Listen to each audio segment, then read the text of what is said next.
थी आईएमटी का काम बंद करवाने के लिए। और पिछले दिनों 4 जुलाई को पंचायत हुई थी जिसमें आप सबके सामने एग्रीमेंट को रद्द करने के लिए और 25 लाख रुपए प्रति एकड़ ब्याज सहित देने के लिए प्रशासन ने सरकार की ओर से 5 हफ्ते का समय मांगा था, जो 7 अगस्त को पूरा हो गया। आज 13 अगस्त है। 7 अगस्त तक का समय था, लेकिन सरकार की तरफ से और प्रशासन की तरफ से कोई सकारात्मक जवाब हमारे पास नहीं आया। कमेटी के सदस्यों के साथ कोई बातचीत नहीं करी गई। तो आज हमने पंचायत में फैसला लिया, कमेटी ने फैसला किया कि आईएमटी के काम को अनिश्चित काल के लिए बंद करेंगे और एचएसआईडीसी के ऊपर धरना लगाएंगे।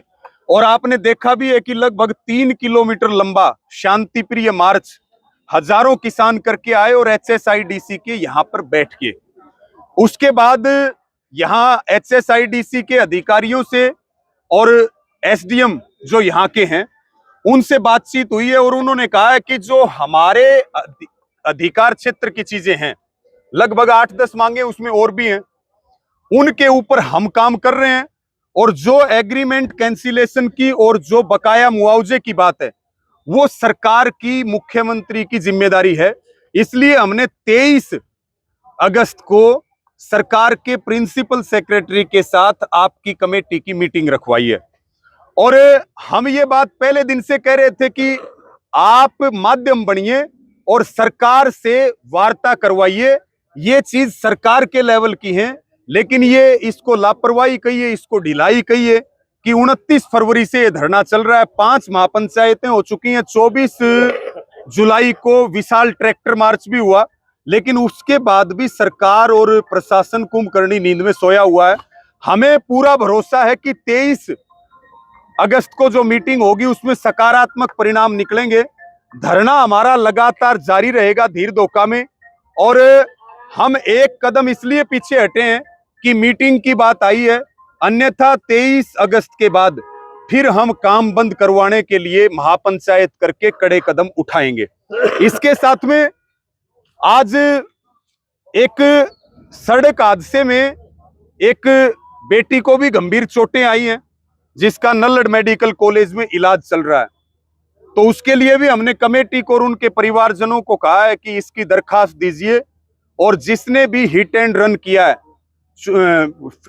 फेट मार करके और भागने की कोशिश की है, उसके खिलाफ मुकदमा दर्ज किया जाए। और एक घटना जो आज यहां घटी, हम 22 जिलों में हरियाणा में जाते हैं, देश के दूसरे राज्यों में आंदोलन करने के लिए जाते हैं, लेकिन हमने कभी भी सिविल वर्दी में पुलिस के लोगों को लठ लेकर के नहीं देखा।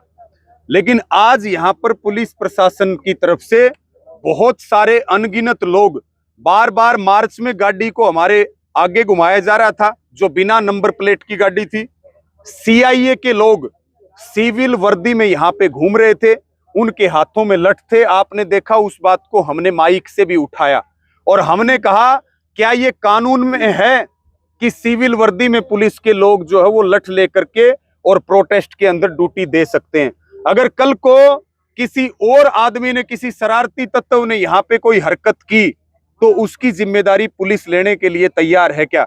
उस पे भी प्रशासन ने स्पष्ट किया कि ये बात कानून के खिलाफ है। इस बात को हम मानते हैं और इनको, सिविल वर्दी वालों को हमने हटाया है और आगे से इनको नहीं लगाएंगे। इस बात के ऊपर भी यहाँ के जो पुलिस अधीक्षक हैं, जो सुप्रिंटेंडेंट ऑफ पुलिस हैं, वो इस बात को गंभीरता से लें कि इस तरह से हजारों लोगों के बीच में जो एक संवेदनशील क्षेत्र है, जो पीछे दंगों से गुजरा है, वहां पर आप लोगों को भड़काने के लिए अगर इस तरह की हरकत करोगे तो निश्चित तौर पर आपके ऊपर, प्रशासन के ऊपर और सरकार के ऊपर गंभीर सवाल खड़े होंगे।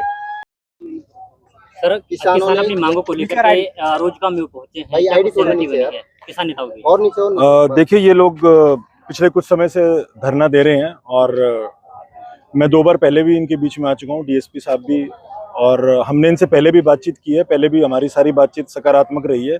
इनकी कुछ 10 के करीब मांगे हैं और कुछ वर्क से रिलेटेड हैं, कुछ आईटीआई में एडमिशन्स की बात है, कुछ स्किल अपग्रेडेशन की बात है, कुछ लोकल लोगों को एम्प्लॉयमेंट देने की बात है। कुछ ऐसी मांगे हैं जो कि HSIDC के लोकल लेवल पर भी की जानी है। तो उन सब पे जो भी हमने 2 पहले की मीटिंग्स में इनसे वायदा किया था, उन पे हमने काफ़ी पे कार्य करवाया है। उनके एस्टिमेट्स भी बने हैं, कुछ वर्क्स भी मौके पर शुरू करवाए गए हैं HSIDC डिपार्टमेंट द्वारा। और कुछ लोगों के ग्राम पंचायतों के प्रस्ताव आने बाकी हैं, उन पे भी कार्रवाई की जा रही है। और रही इनकी कुछ मुख्य मांगों की बात, वो भी हमने पहले भी सरकार से अनुरोध किया था। DC साहब ने बड़ा सकारात्मक दृष्टि से इनका केस रिकमेंड भी किया ऊपर, और DO लेटर भी लिखा सरकार को। और इन्होंने समय की मांग की थी हमसे कि भाई समय दिलाया जाए, तो हमने मंत्री महोदय से भी बात की थी और DC साहब ने वहाँ भी समय दिलवाया था।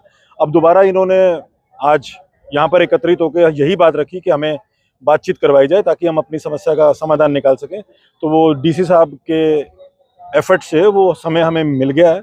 23 तारीख का इनके समय निर्धारित करवाया गया है। तो जो कमेटी के चुनिंदा लोग होंगे उनकी सरकार से बात करवा दी जाएगी, और उम्मीद है कि सब कुछ सकारात्मक रहेगा। और इनसे एक ही अपील की थी, जो कि मैं दोबारा भी आपके माध्यम से करना चाहूँगा, कि कानून व्यवस्था एवं शांति को बनाए रखना है।